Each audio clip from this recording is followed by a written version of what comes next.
할렐루야. 네, 반갑습니다. 날씨가 제법 쌀쌀해졌습니다. 네, 감기 조심하시고요. 계절은 항상 변합니다. 하지만 변하지 않는 것이 있죠? 뭡니까? 우리를 향하신 우리 주님의 사랑은 변치 않으시는 줄로 믿습니다. 네, 그 주님의 사랑 다시 한번 우리 마음에 새기시면서 오늘 주시는 말씀 통해 우리 믿음이 한 걸음 더 나아가는 복된 우리의 예배 시간 되기를 소망합니다. 자, 우리는 지난주 지붕을 뚫고 내려왔던 그 중풍 환자를 고쳐주신 우리 주님의 그 치유의 사역, 그 이야기를 우리는 나누었죠. 그런데 그 말씀은 단순히 치유만을 보여주시려는 그런 단순한 기적의 사건이 아니었다라는 것입니다. 예수님께서는 그러니까 예수님이 자신은 단지 병을 고치는 그런 치유자, 능력자가 아니라 우리 인생의 가장 근본적인 문제, 즉 그 누구도 해결할 수 없었던 그 죄의 문제를 해결할 그 권세를 가지신 분, 곧 하나님 자신이심을 우리에게 선포하시는 아주 놀랍고 엄청난 사건이었던 것이죠.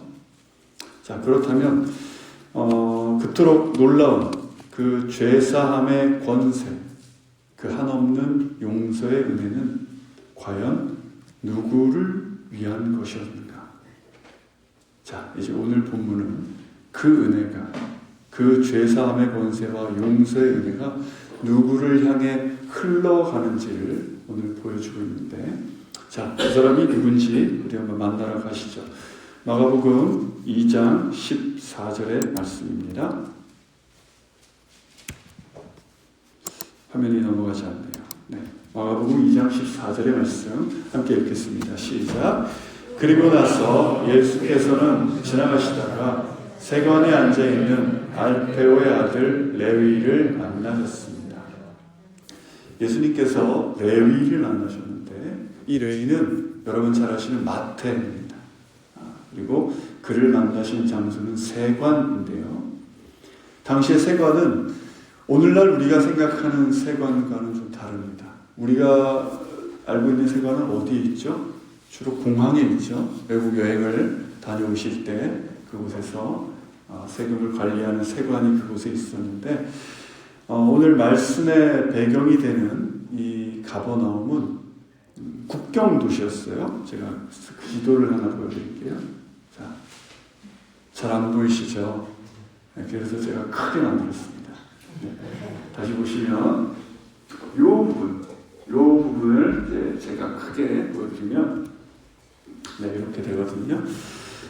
헤롯 왕이 죽은 후에 세 아들들이 이스라엘을 나누어서 통치하게 되는데 여러분 보시는 이 갈릴리 바다, 갈릴리 호수의 오른쪽은 빌립이 다스리게 되었고 그 왼쪽은 안티파스가 다스리게 됩니다. 그리고 가버나움은 어디 있었냐? 여기 보이시죠? 네, 여기 국경지대에 가버나움이 있었던 거예요. 그러니까 이 국경지대, 이 경계선에서 오늘 말씀에 나오는 이 레위라는 사람은 그 국경지대의 경계선에 앉아서 그곳을 통행하는 사람들에게, 자신의 종족들에게 통행세를 받아먹는 바로 그런 세관, 그 자리가 지금 오늘의 말씀의 배경이 되고 있는 것이죠. 정권이 바뀌었고 나라에서 세금을 내라고 하면 뭐 어떻게 합니까? 내야겠죠. 낼 방법밖에 없습니다. 내기는 내야겠는데 당시에 이 세금을 받는 세리들을 바라보는 당시 유대인들의 시선은 곱지가 않았다는 것이죠. 왜 곱지 않았는가? 자, 첫 번째, 그들은 민족의 반역자였습니다. 예전 우리 시대로 치면 친일파, 일본의 앞잡이 같은 좀 그런 느낌이죠. 이스라엘은 로마의 식민 통치 아래에 있었고 이 세리는 로마의 권력을 등에 업고 민족들의 피를 빨아먹는 그런 민족의 반역자, 원수와도 같은 그런 취급을 받던 사람들이었고 두 번째, 공인된 강도라고 제가 표현을 했는데 당시에 이 세금을 걷는 시스템은 너무나 부패했어요. 로마가 요구하는 세금은 정해져 있었거든요.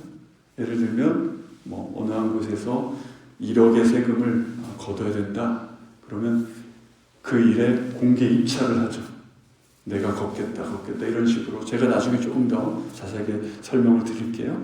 근데 그런 식으로 로마가 요구하는 세금의 액수는 정해져 있지만 이 통행세를 걷던 세리들은 그것보다 훨씬 많은 통행세, 그러니까 세금들을 다 걷어서 로마가 원하던 1억은 로마에 바치고 나머지 돈은 어떻게 합니까? 인마이 포켓이라고 하죠. 넣는 거예요. 내 주머니에 넣는 것입니다. 안 그래도 우리식으로 말하면 친일파, 일본의 앞잡이라고 욕을 먹고 있는데 내 주머니에 돈까지 저 녀석이 다 뜯어가고 있으니 어떻게 하겠어요? 로마의 권력을 등에 업고 그 법 뒤에 숨어서, 로마의 뒤에 숨어서 합법적인 강도나 다름없는 그런 짓을 하고 있던 자들이 바로 세리였고요. 세 번째, 부정한 자. 왜 부정한 자라고 부르는가? 그 돈을 걷고 그 돈을 상달하다 보니까 매일매일 이방인들을 만나고 또 황제의 얼굴이 새겨져 있는 그 동전, 그 돈, 우상숭배하는 그 돈을 매일 만지고 살아야 하는 사람들이었기 때문에 유대인들이 보는 이 세리는 종교적으로나 사회적으로나 전혀 상종해서는 안 되는 죄인 중에 죄인이라는 것이죠. 그래서 당시에 예를 들면 길을 가다가 어떤 강도 사건이 일어났는데 세리가 그 상황을 목격을 했어요. 재판을 가잖아요. 세리가 하는 말은 증언으로 채택도 시켜주지 않았습니다. 죄인입니다. 아무리 그가 그 장면을 명확하게 봤어도 인정해주지 않는 거예요. 이런 죄인이었기 때문에 사회에서 완전히 배척당하고 있는 그런 사람들이었죠. 자, 이런 레위, 사람들에게 이런 취급을 받던 이 레위는 매일 아침 세관으로 출근을 해야 되잖아요. 여러분들도 이제 아침에 출근하실 텐데 아침에 출근하면서 여러분들은 어떤 기분으로 아침에 출근을 하십니까? 그렇게 기쁘시진 않으시죠? 우리 또 거기를 가서 그 사람을 만나고 힘들게 그 일을 해야 되는구나. 아이고 이러면서 아마 힘들게 출근하실 텐데 제가 이 말씀 묵상하면서 이 레위는 어떤 마음으로 세관으로 아침마다 출근을 했을까? 분명히 돈을 좋아하고 그런 사람들이었지만 자, 오늘도 한번 내가 신나게 돈 벌어보자. 돈 한번 뜯어내보자. 이런 마음으로, 기쁜 마음으로 출근하지는 않았을 것 같아요. 그가 돈은 주머니에 들어올지언정 그가 매일 마주해야 했던 것은 무엇입니까? 자신을 벌레처럼 바라보는 내 동족들의 그 눈빛이었죠. 어릴 적 함께 자란 동네 친구들조차도 나를 피해가고 아마 외면하고 있었을 것입니다. 받아놓는 그 돈 주머니가 두둑해지면 두둑해질수록 나는 사람들과 친구들과 사회로부터 점점 멀어져 가고 있었던 것이죠. 그에게 그 세관이라고 하는 직장은 직장인 동시에 자기가 자기 스스로를 올가매는 그리고 벗어날 수 없는 아마 감옥처럼 느껴지지 않았을까? 저는 그렇게 생각을 해보게 됩니다. 그리고 거기서 자포자기하고 있었겠죠. 에이, 어차피 이렇게 된 인생 그냥 평생 이렇게 죄인으로 살다가 죽겠지 뭐. 이렇게 자기 혐오와 체념 속에서 하루하루를 버텨가고 있었지 않을까 이렇게 생각이 들고요. 그리고 이 레위도 우리가 지난주에 나눴던 말씀 있죠.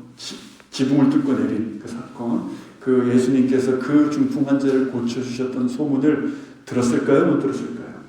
들었겠죠. 지붕을 뚫고 내려와서 그 중풍 환자가 조금도 움직이지도 못하던 사람이 걸어서 그 집을 나갔으니 그 동네뿐만 아니라 얼마나 그 소문이 넓어졌겠습니까? 그 소문을 들은 레위가 어땠을까요?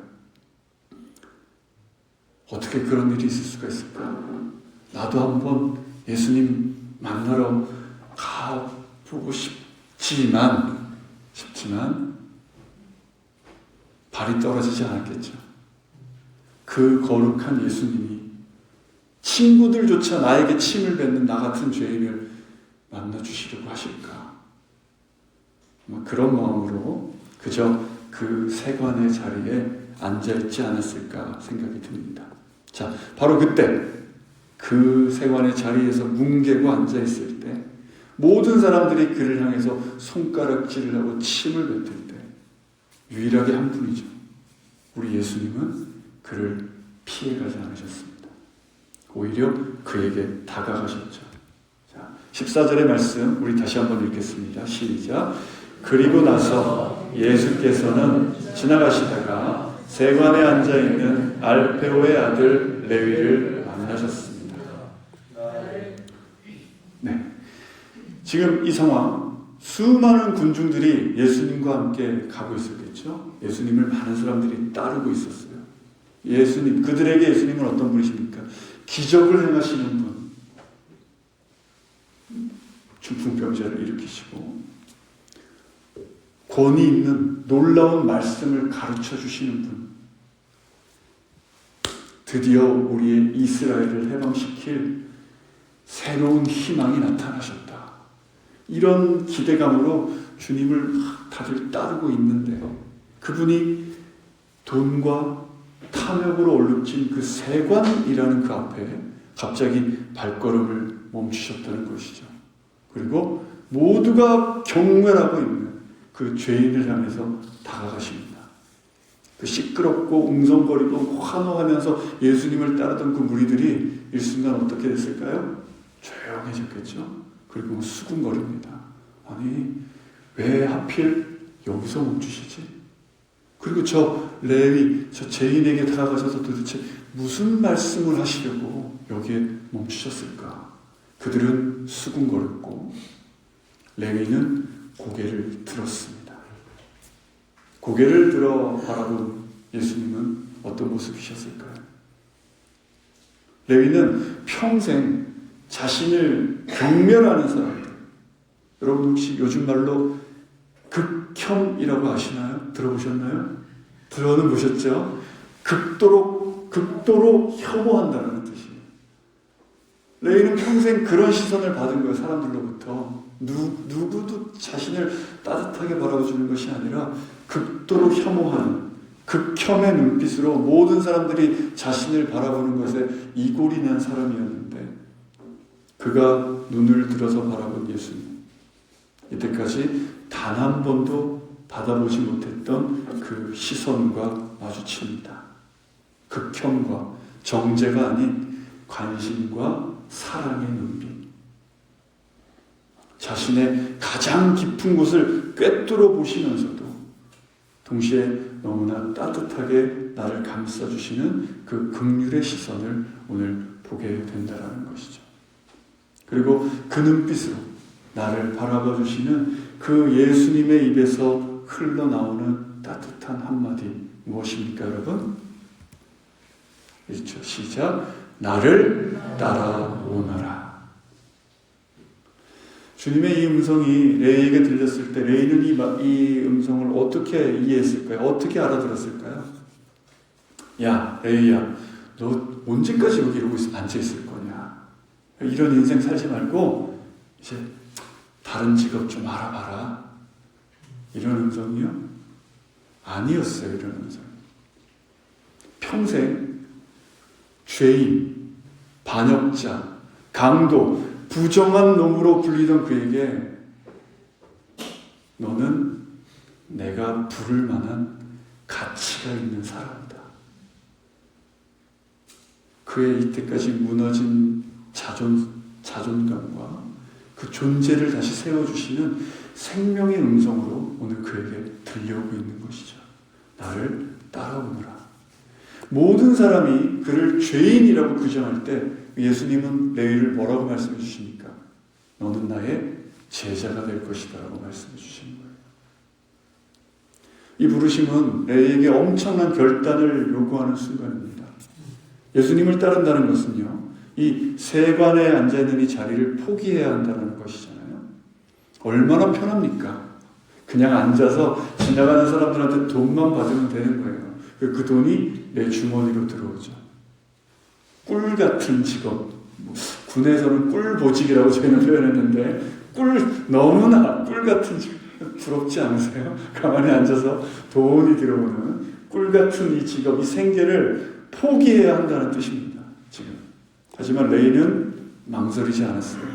돈과 예수님을 저울질하지 않았다라는 것입니다. 그는 자신을 어떤 셀이라고 하는 자신의 껍데기만을 보고 자신을 판단하는 그 사람들의 그 시선이 아니라 알페오의 아들 레위라고 하는 자신의 그 존재, 하나의 인격체로 자신을 존중해 주시는 그 주님의 사랑 앞에서 이때까지 돈이 자신에게 주지 못했던 진정한 소속감 그리고 가치를 발견했기 때문입니다. 그래서 그는 이 같은 사건을 기록하고 있는 누가복음 5장 28절에 따르면요, 저기 빨간 부분만 볼게요. 레위는 예수를 위해 자기 집에 이게 아니고 죄송합니다. 그러자 레위는 그 자리에서 벌떡 일어나 모든 것을 버려두고 예수를 따랐습니다 라고 기록하고 있어요. 보시죠. 모든 것을 버려두고 예수를 따랐다. 자, 그런데 오늘 이 레위가 예수님을 따르기로 결단한 이후에 가장 먼저 한 일이 참으로 놀랍고 감동적입니다. 무엇을 했는가? 누가복음에 보시면요, 함께 읽죠. 시작. 레위는 예수를 위해 자기 집에서 큰 잔치를 열었습니다. 많은 세리들과 다른 사람들이 그들과 함께 음식을 먹고 있었습니다. 레위는 예수님을 위해서 큰 잔치를 열었어요. 이게 왜 놀라운 일인가? 그는 평생 다른 사람의 것을 뺏는 사람이었죠. 베푸는 사람이 아니었습니다. 뺏고 내 주머니를 채우는데 어떻게 하면 내 곡간을 더 늘릴까만을 고민하고 실행하는 사람이었는데 베푸는 잔치를 열었다라는 것이죠. 무엇입니까? 주님께 용납받았다라고 하는 이 기쁨이 그의 삶에서 넘쳐나오고 있는 거예요. 베풀고 있는 것이죠. 그러니까 이 잔치는 내가 이렇게 변했다. 야, 나 이제 베푸는 사람이야. 이러면서 자기를 뽐내려고 하는 잔치가 아니에요. 뭡니까? 나 같은 죄인을 받아주신 그 은혜가 너무나 커서 내가 도저히 가만히 있을 수가 없어서 내 속에서 터져나오는 그 기쁨을 주님을 초대하고 친구들을 초대해서 이 기쁨으로 표현하고 있는 것이죠. 사람들을 돈으로만 보던 그의 마음이 예수님의 사랑으로 치유가 되고 있는 것입니다. 사랑하는 성도님들, 우리 성도님들도 저도 이렇게 되기를 저는 소망합니다. 우리도 이렇게 되었으면 좋겠습니다. 혹시 우리도 여전히 주님께서 불러주셨지만 여전히 내 속에서 움켜쥐고 있는 것들, 내가 내려놓지 못하는 것들 있지 않으십니까? 그것은 무엇일까요? 돈일까요? 자존심일까요? 또는 끝내 내가 용서하지 못하는 그 사람일까요? 레위처럼 그것들 과감히 벗어 던지고 일어나서 주님을 따를 때 우리는 변화되고 치유되는 일들이 우리 삶에 놀랍게 일어날 줄로 믿습니다. 자, 레위는 이 기쁨의 잔치에 자기 친구들을 초대했다라고 하는데 그 친구들 어떤 사람들이었을까요? 그렇죠. 세리의 친구들은 세리고 또 다른 친구들이래 봤자 또 다른 죄인들일 뿐인 당시에 그렇게 취급받던 그런 사람들이 그곳에 지금 다 모여 있어요. 제가 학생 시절에 이 말씀을 읽을 때 좀 이런 상상을 해봤는데요. 어떤 상상이냐면 내가 만약에 예수님이었다면 지금 이 잔치자리에서 나는 어떻게 반응했을까 한번 생각해봤어요. 왜냐 지금 저기 그 잔치를 하는 집 문 밖에 그 바리새인들, 율법학자들이 이렇게 보고 있잖아요. 그죠? 안 그래도 지금 이 마음이 좋지 않은데 예수님 도대체 걸고 넘어질 게 없나 이렇게 감시를 하고 있는데 자, 그런 상황에 제가 예수님이었다면 어떻게 했을까? 저는 그런 생각을 해봤어요. 야, 레위야, 이리 좀 와봐, 이리 좀 와봐. 어깨를 이렇게 탁 하고요. 옆구리에다가 눈치 좀 챙겨라. 눈치 좀 챙겨라. 어? 안 그래도 말이야, 내가 지금 너를 제자로 들였다고 이 사람들이 난리가 났는데, 잔치는 무슨 잔치를 벌이고 그래요. 그리고 야, 이 죄인들은, 얘들은 또 뭐냐? 네가 아무리 친구가 없다고 그러세요. 이 죄인들을 그러고 있냐고.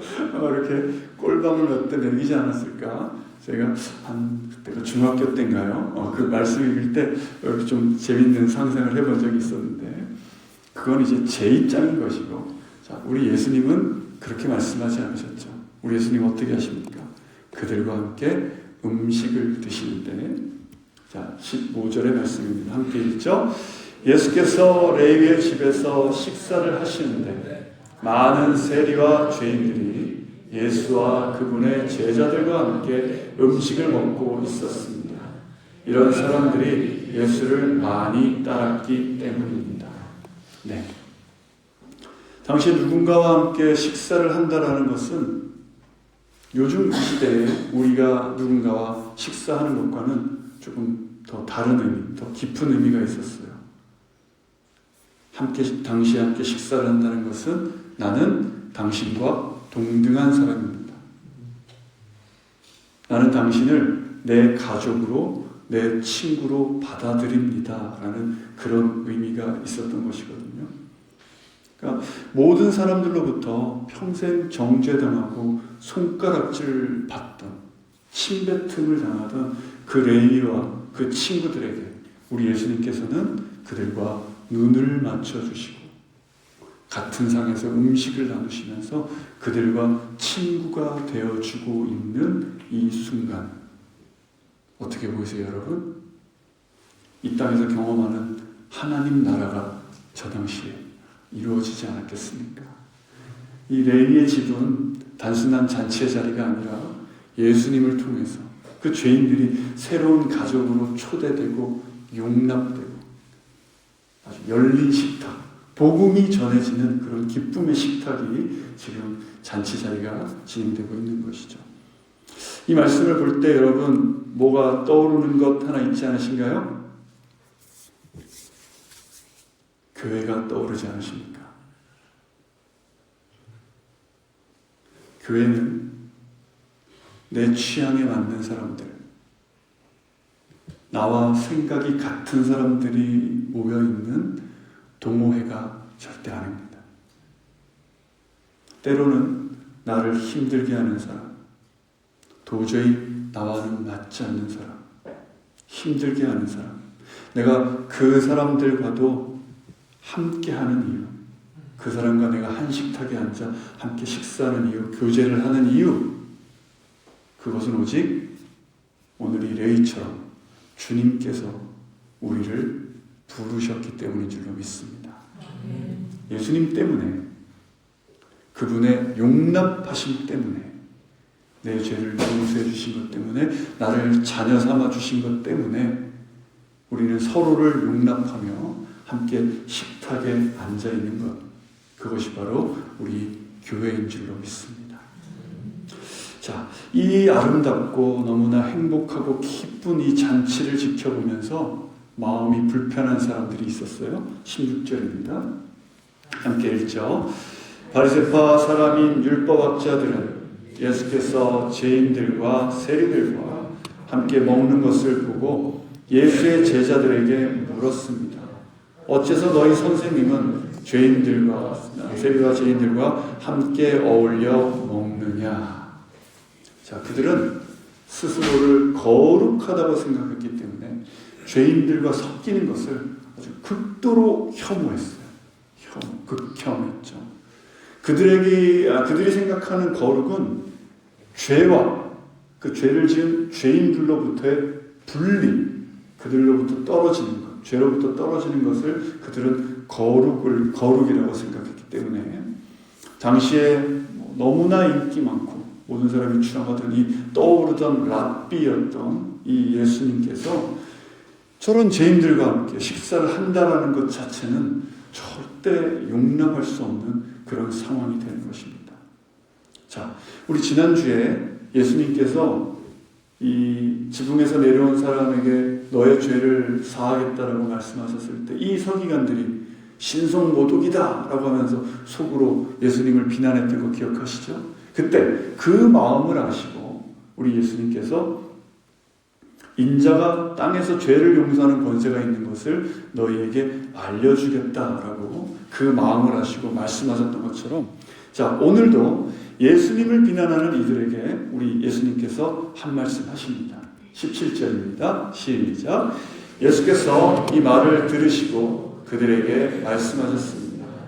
건강한 사람에게는 의사가 필요하지 않으나 병든 사람에게는 의사가 필요하다.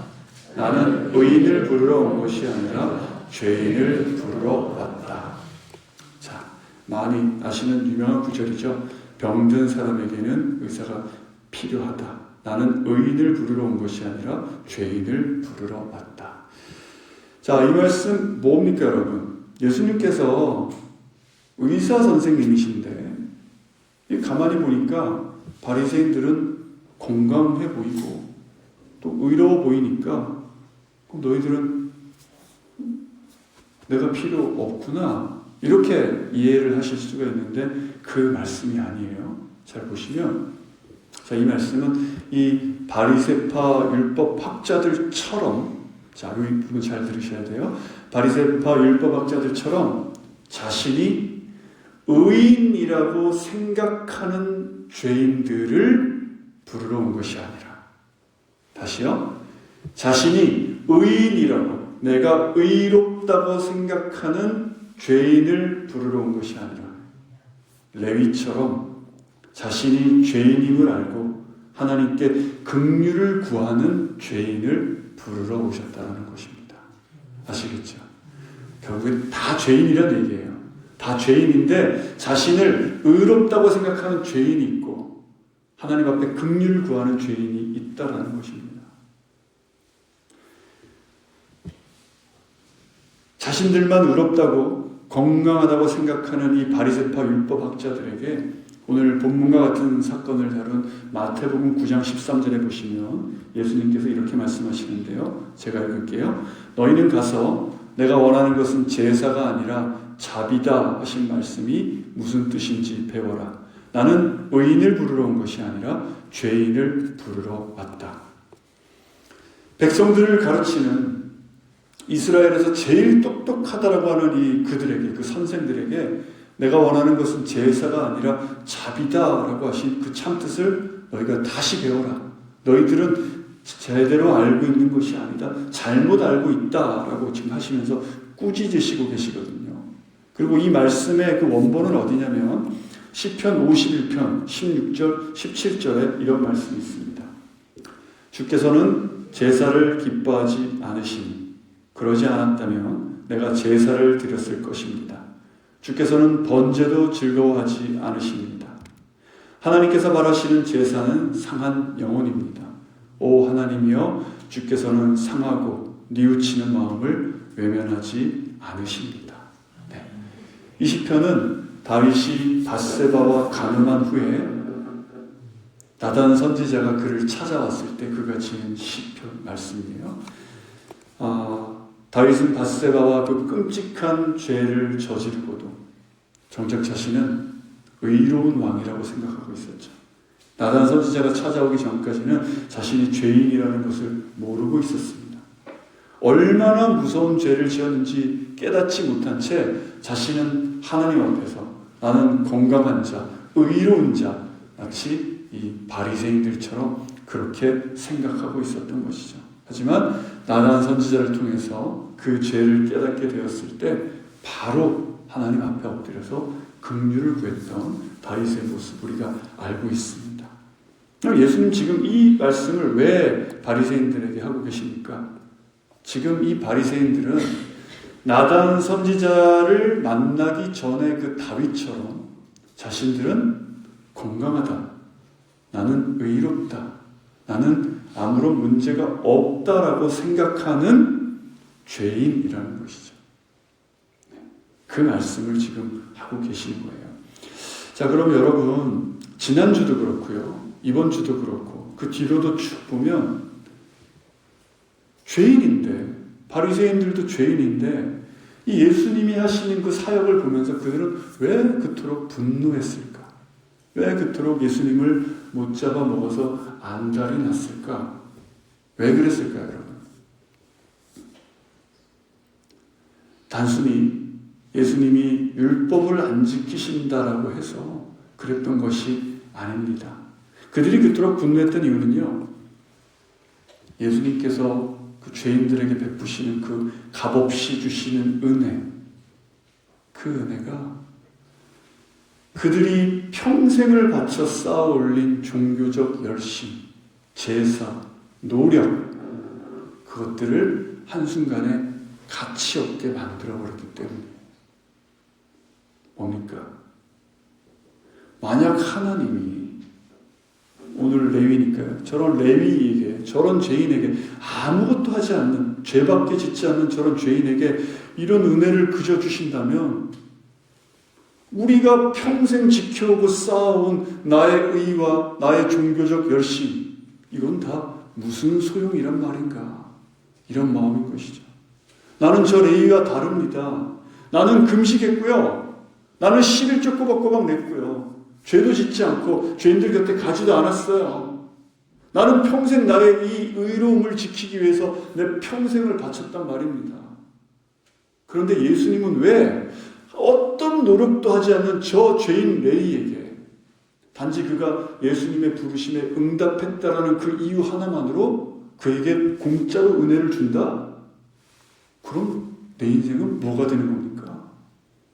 뭐예요, 여러분? 배 아프다라는 거죠. 나는 이토록 노력했는데, 열심히 살았는데, 다 갖다 바치고 할 거 못하고 애써 살았는데 왜 죄인인, 나와는 다르게 아무것도 하지 않은 죄인은 은혜를 받느냐라는 것입니다.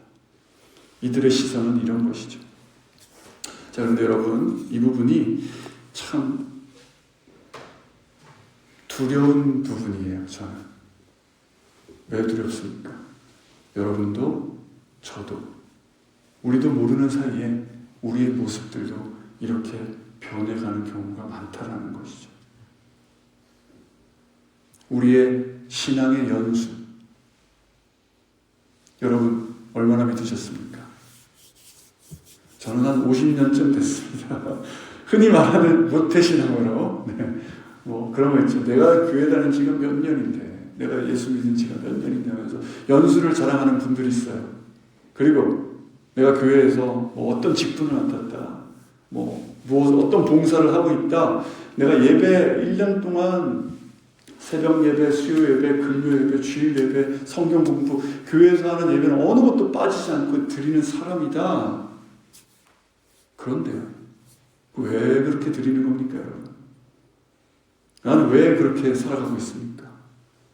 그렇게 살아가는 이유가 다윗의 시편에 나왔던 것처럼 내 이 상한 심령으로 하나님께 드리는 감사의 표현으로 그 모든 것 드리고 있습니까? 우리 하임의 성도님들 그렇게 드리고 계신 줄로 믿습니다.